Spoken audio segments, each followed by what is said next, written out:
If you are a person of color, please interact with this because I have a question and I would really like any information and possibly an answer. Also, if I say anything in this video that's problematic, please call me on that because that's literally the last thing I'm trying to be. So I'm obviously a white woman and I also obviously have these little shorty hairs and I'm going to be referring to them. Girl, do whatever you want to do with your hair. Lay down your baby hairs, get box braids, get faux locks, get whatever your little heart desires. It doesn't matter if you're a person of color or not, if you're white or not. Like, none of that matters. Like, those people that make such a big deal over cultural appropriation, they're the same ones that harp about we are over slavery and segregation, but yet you say who can and cannot do something based off of the color of their skin. That's racist. Anywho, girl, slick those baby hairs down. If you need any products, DM me and I'll let you know some good ones.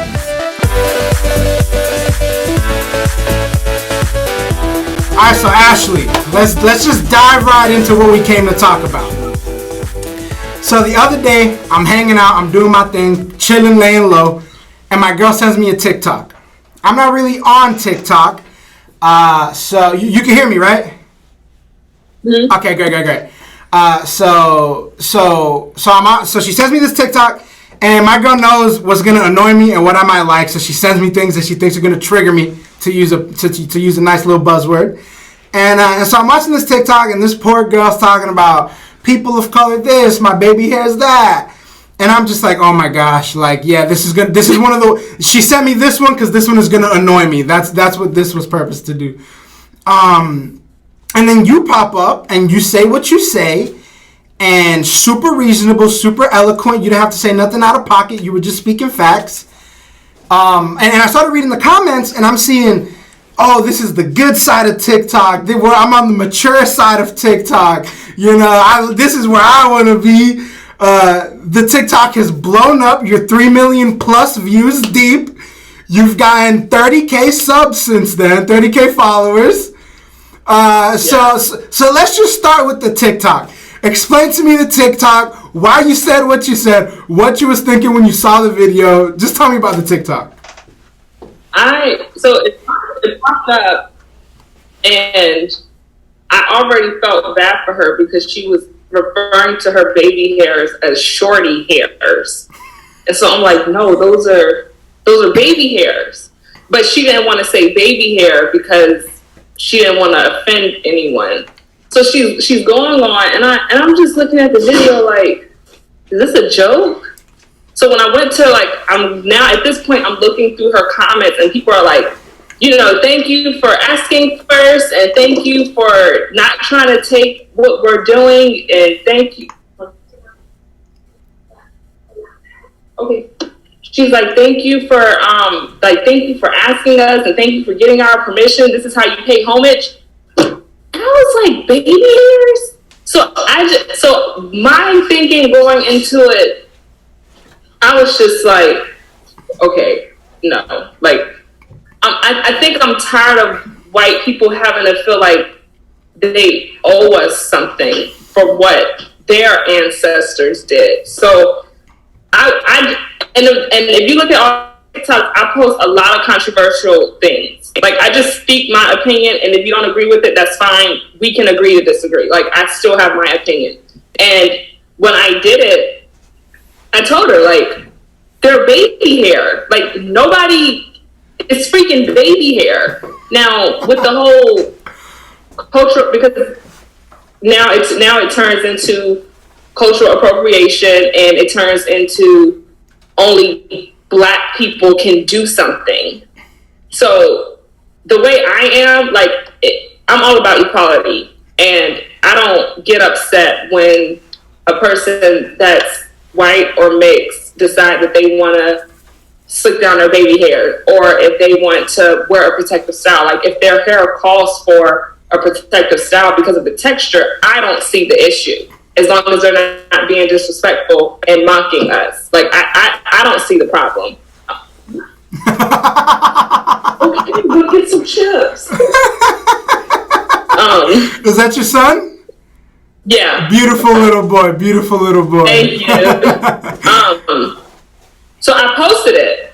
I responded, I did the duet or whatever, and it didn't go viral at first. Like at first, it was only at like 2,000 views, and then I was on the phone with my mom, and I got off the phone with my mom. This is like 3-4 hours later, and I got off the phone with my mom, and I had like I was like, what went viral? I was like, something went viral, but I just didn't know. And I click on it, and I was like, oh shoot! I didn't think this was gonna take off like this.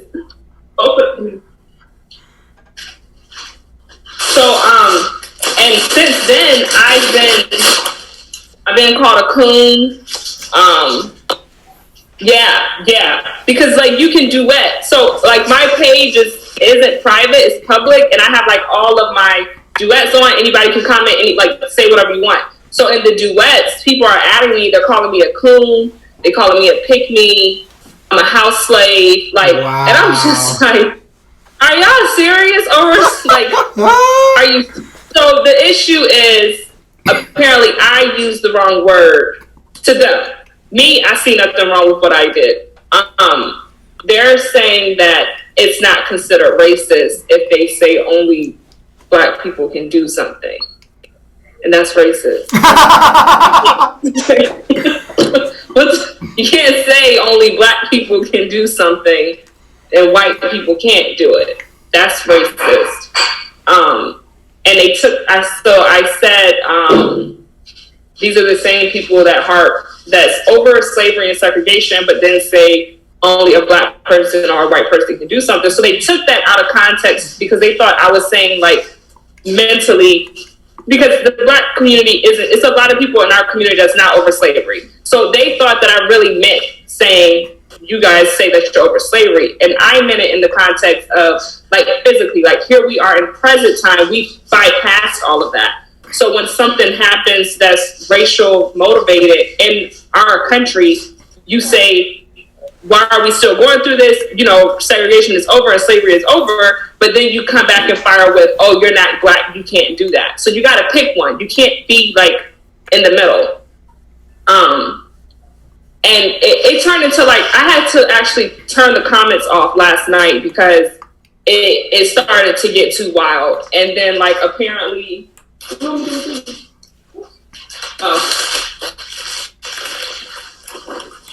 apparently the girl that I had that did the video initially, I'll do it, don't worry about it, just leave it alone. She ended up, so she responded to me. Oh. She responded to me. So they kept tagging her in my video. So she ended up mentioning me yesterday, and she was just like, she appreciates what I said, but if one person doesn't agree with them, with white people wearing braids or faux locks or whatever, you're not supposed to do it. So she didn't necessarily come at me because she was just stating her opinion.